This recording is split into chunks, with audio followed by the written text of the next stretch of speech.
day. Good to see you, or for you to see me maybe, I don't know. But welcome to the S.H.O.P, the social hub of positivity. On this quite glorious morning, I hope it's as good for you whenever you're watching this. Obviously, if you're watching it in the evening, I hope it doesn't look like morning outside, because that could be worrying. That could be something to do with the nuclear weapon going off somewhere. Anyway, bright lights at night. Hope you're all well. This is going to be quite a short one today, because this is, I think, something like 99th one of this podcast, the S.H.O.P, the social hub of positivity. So next week's going to be a bigger one, because it's the 100th. And I want to say thank you to everyone who's been involved in supporting us doing this. But when I say not just this is just some sort of portal in the hope that other people would take up the cudgel and go, mainstream media has completely manipulated us and let us down. If you look at who it's delivered as politicians or heads of states for the last forever, you'll realise that mainstream media ain't on our side. Time for everyone to communicate. Just back at, I suppose, like the leafleteers back in the time of the English Civil War, who were putting out John Redbourne and what have you, putting out information, honest, truthful information, to support each other with local life hacks and support groups, which I'm proud to say that in the area of the world that we live in, we have a lot of community groups and organisations and individuals that are doing above and beyond the call of duty. When I say call of duty, all the teenagers that are watching this, because this is obviously something they'd love to watch. This isn't Call of Duty, the game that has been made to train you for war. This is Call of Duty to life, to the value of being in a community, common unity, that which unifies us commonly, where we have equality of opportunity. So a meritocracy, a true meritocracy, where people are rewarded for their merit. And now, I'm not into any ism. I'm not a socialist, I'm not a communist, I'm none of those things. I'm one of those people that believe that we need to develop, and that humanity has the ability, the wit, to develop a system of,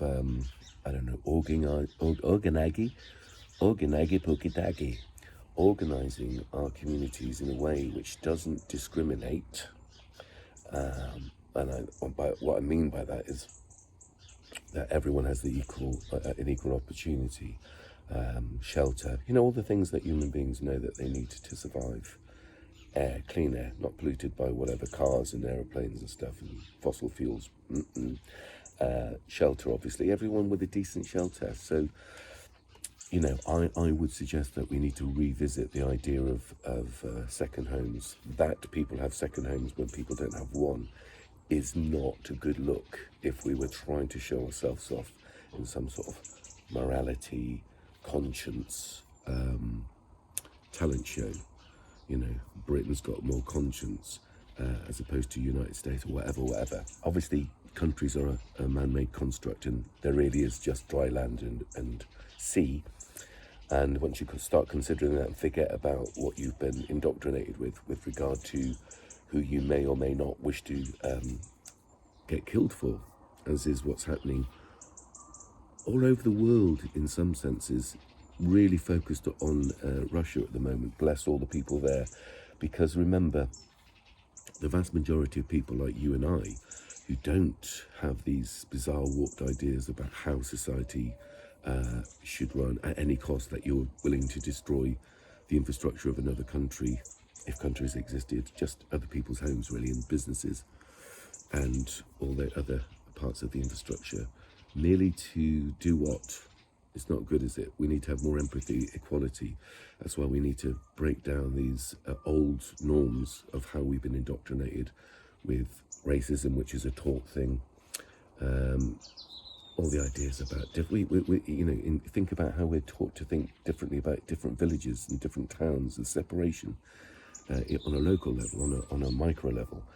Different parts of the country, or your country, whatever country, any country you go to, if you travel, you realise they have the same sort of types of intercontinental, inter-country biases or opinions that are less than positive, etc., etc.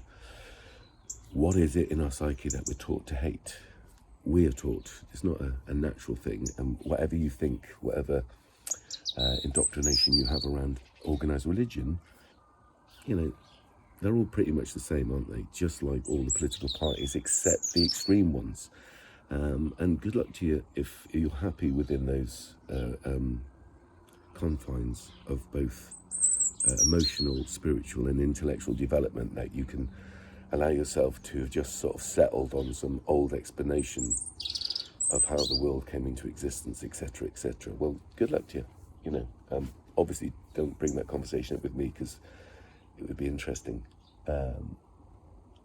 I feel compelled, because I work in the community and society, both locally and nationally, to share the knowledge that I have gleaned working alongside some amazing organisations, individuals, and may I say, the people that work inside Can Do at the moment are some of the best we've worked with for many years. So I want to say a big thank you to our team and our wider team of volunteers and wonderful people that help run our shop in Emery Gate. All good people at Emery Gate, in fact.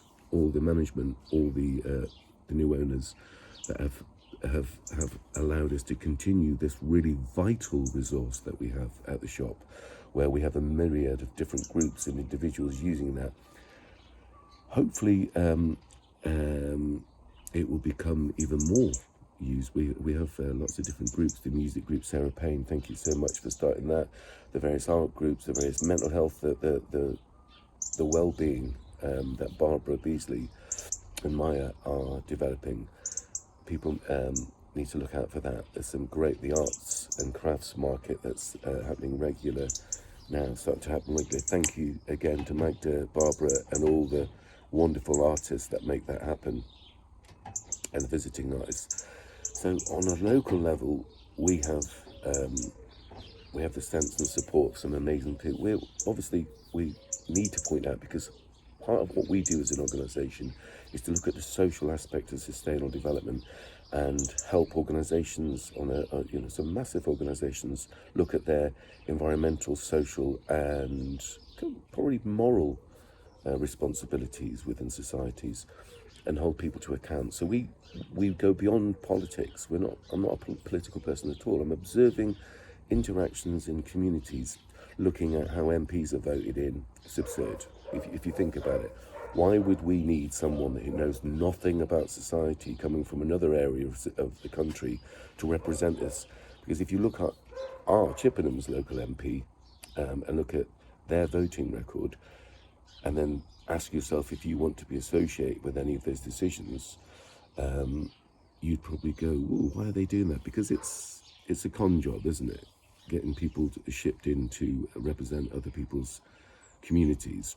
I think you should at least have lived in a town or a village or whatever for 5 years before you're allowed to even consider running for an MP. Let alone, I think you should serve on the town and parish and the county councils maybe as well before you even consider it. I don't think you should be a town council or whatever until you've been in the town or city for 3 years. Why we've got a sort of, I don't know what we want to call our current mayor, but in our town it's absurd. We need to change the whole system. We can't have people that are swanning in just on political, like our MP, to bolster some political ideology of some now quite obvious. People are starting to wake up and realise that party politics, we live in a two-party system-ish, but they basically don't really change much, do they? You can't trust or rely on those old norms of social structures because they've let us down. We're at a disastrous time in our development as a species, and I don't separate us into nationality or region. We all share this planet. The earth will survive without us. It doesn't need us. We're just another set of parasites that bizarrely are unusual in the fact that we actively destroy our own habitat, both environmentally, the fossil fuel thing. Look at our latest representative at this moribund government system. We need citizens' assemblies. Look into those, everyone. We need to develop a new system, not based on anything that's ever happened before. Just take the good bits of everything and be happy that you're not denying everyone an equal chance of positive development by having some deeply brainwashed ideology, whether it's religious, whether it's political. Obviously, if it's about football teams, you're probably right, aren't you? Because, football teams are very specific things. But party politics, nah, man, that is not working. Probably has never worked, really. First past the post, all that sort of stuff. But definitely look at all the current party as we have in our town. Forget our town. That's even more laughable. But we do have some great local representatives, don't get me wrong, but they're just not the ones that are making the decisions or in power, as it were. And people need to look at their conscience about how they vote. But we definitely need more interaction on a local level, but also on a national level, to be represented by people who have the common good for all humanity. And in doing so, have to consider the natural environment. So you can't endlessly build stuff. You can't just dig out fossil fuels and poison the environment that we need to breathe in. It's just one of them ones. So, capitalism doesn't work. I'm not talking about communism and socialism. I'm talking about some sort of agreed system that doesn't involve milking the poor.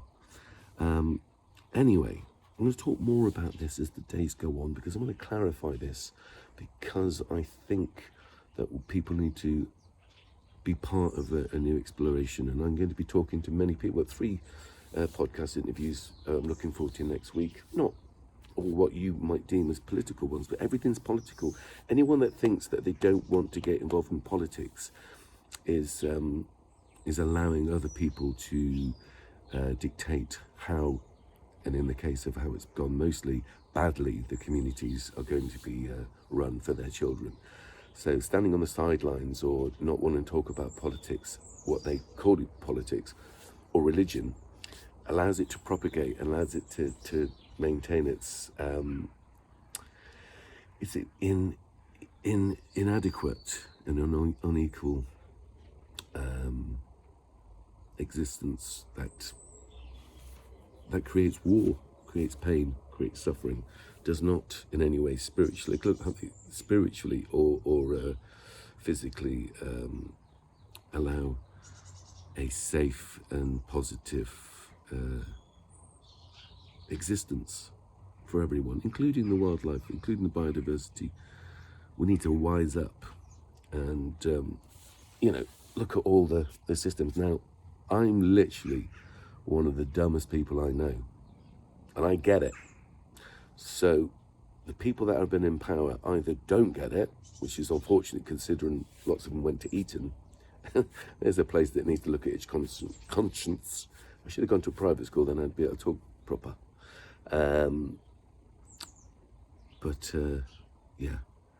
We definitely as